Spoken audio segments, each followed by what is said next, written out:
দুদকের অনুসন্ধান শুরুর আগে স্ত্রী সন্তানদের নামে বিভিন্ন ব্যাংকে থাকা বিপুল অর্থ সরিয়ে নিয়েছেন পুলিশের সাবেক প্রধান বেনজির আহমেদ। মেয়াদ শেষের আগেই ফিক্সড ডিপোজিটের অর্থ উঠিয়ে ওইসব অ্যাকাউন্টই বন্ধ করে দেন তিনি। তবে কি পরিমাণ টাকা উত্তোলন করেছেন তা এখন জানার চেষ্টা করছে দুদক।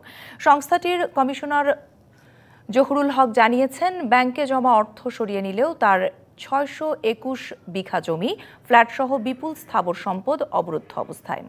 এই বিষয় নিয়ে আরো কথা বলতে আমাদের সাথে সরাসরি যুক্ত হয়েছেন টিআইবির নির্বাহী পরিচালক ডক্টর ইফতেখারুজ্জামান। আপনাকে স্বাগত। শুনতে পাচ্ছেন কিনা আমাকে? জি।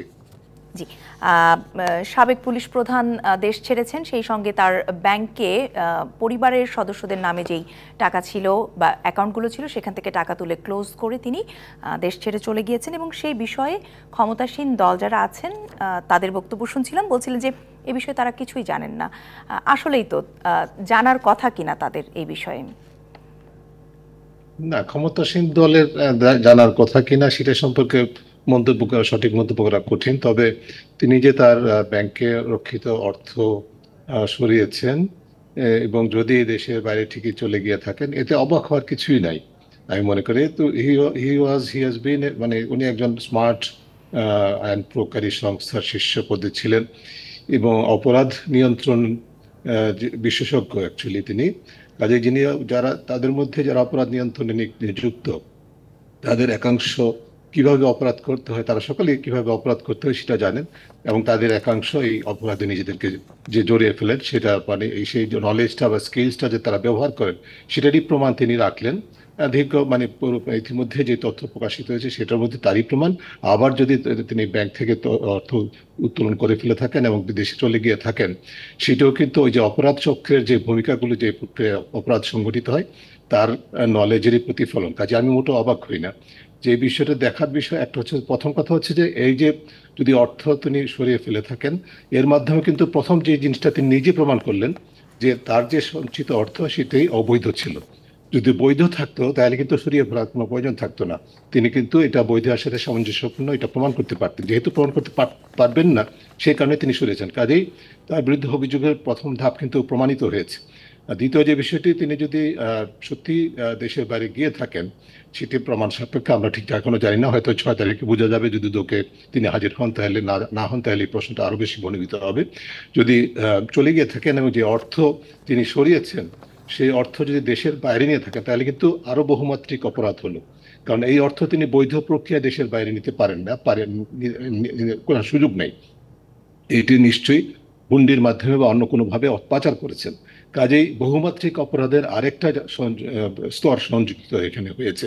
কাজেই বিষয়গুলো আমাদের আইন প্রয়োগের সংস্থা জানার কথা। আর যদি দেশের বাইরে একটু মন্তব্য করা প্রয়োজন বা বিবেচনা প্রশ্নটা উত্থাপন করা প্রয়োজন, এই প্রক্রিয়া যখন চলমান তখন বিশেষ করে যে তথ্যগুলি প্রকাশ হওয়ার পরে যেহেতু নিজে গণমাধ্যমে, সামাজিক যোগাযোগ মাধ্যমে বেশ বলিষ্ঠ কোট অ্যান্ড আনকোট বক্তব্য রেখেছেন, অর্থাৎ তিনি যখন তদন্ত বা অনুসন্ধান চলছে তখন তিনি দেশের বাইরে যদি চলে গিয়ে থাকেন, তাহলে প্রশ্ন উঠবে যে তাহলে আমাদেরকে যারা তদন্তকারী সংস্থা, আইন প্রয়োগকারী সংস্থা, এটা কি সজাগ হওয়ার কথা ছিল না? এটাকে নিয়ম প্রতিরোধ করা যেত না? যদিও আমি এই জায়গাটিতে একটু বলতে চাই ডক্টর ইফতেখারুজ্জামান, আপনি বলছিলেন যে আসলে 6 তারিখে বোঝা যাবে, কারণ 6 তারিখে ওনার একটি তারিখ আছেন দুদকের জিজ্ঞাসাবাদের মুখোমুখি হওয়ার। ওদিন যদি তিনি হাজির হন তাহলে তো হয়েই গেলেন, আর যদি না হন, দুটো বিষয়। একটি বিষয় হচ্ছে উনি অত্যন্ত পরিচিত মুখ, ওনার নিশ্চয়ই একটি পাসপোর্ট আছেন বৈধ, আমাদের ইমিগ্রেশন সিস্টেম আছেন, তিনি আসলে কোথায় আছেন এটি কি শনাক্ত করা খুব বেশি কঠিন কাজ? মানে যে প্রশ্নটি উঠেছে, জি এইটা নিয়ে তাহলে আসলে প্রশ্নটা উঠবেই কেন বা কনফিউশনটা তৈরি হবে কেন, নাম্বার 1। আরেকটি বিষয় হচ্ছে যে আমরা খুব ডাক ঢোল পিটিয়ে, কারণ মিডিয়া অনেকদিন ধরেই এই ব্যাপারে প্রতিবেদন তৈরি করছেন এবং তার ব্যাপারে যে ধরনের অনুসন্ধান হতে পারে এটি নিশ্চয়ই বেশ খানিকটা অনুমেয়। তার মানে অনুসন্ধান তো বেশ ডাক ঢোল পিটিয়ে শুরু হতে যাচ্ছিল, তাহলে ওনার তো সতর্ক হওয়ার জন্য যথেষ্ট সময় পাওয়ারই কথা। অনুসন্ধানগুলো এতটা ডাক ঢোল পিটিয়ে হওয়া উচিত কিনা? জি, মানে যে বিষয়টা আপনি সঠিক প্রশ্নটাই উত্থাপন করেছেন, যে বিষয়টা আমি বলতে চাচ্ছিলাম সেটি হচ্ছে যে এই যে তিনি যদি দেশের বাইরে চলে গিয়ে থাকেন সেটি কি করে সম্ভব হলো।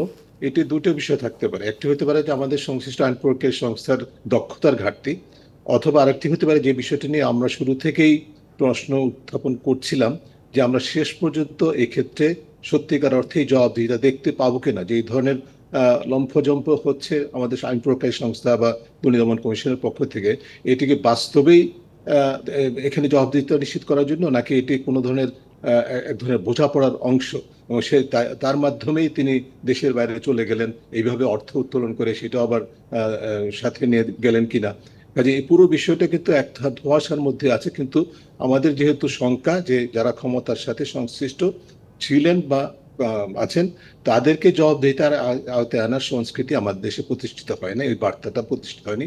আমরা অনেকেই দেশবাসী আশা করছিল যে এক্ষেত্রে হয়তো হবে, এখনো আশা করছি আমরা হয়তো হবে, কিন্তু যদি শেষ পর্যন্ত না হয় তাহলে কিন্তু অবাক হওয়ার কিছুই নেই। আমরা যে দেশবাসীকে যে বার্তাগুলো সবসময় উল্টো দেই, যে আমরা যদি ক্ষমতার সাথে সংশ্লিষ্ট হতে পারি তাহলে যে কোনো অপরাধ করে যাব, কোনো এবং বিচারহীনতা ভোগ করব। এই ক্ষেত্রেও তাই যদি আবার কোনো প্রতিষ্ঠিত হয় তাহলে অত্যন্ত উদ্বেগজনক একটা বিষয়, এবং সেটি আমাদের আইন প্রয়োগকারী সংস্থা, দুর্নীতি দমন কমিশন এবং সরকারের জন্য এবং সরকার ক্ষমতাসীন দলের জন্য, সকলের জন্য বিব্রতকর হবে।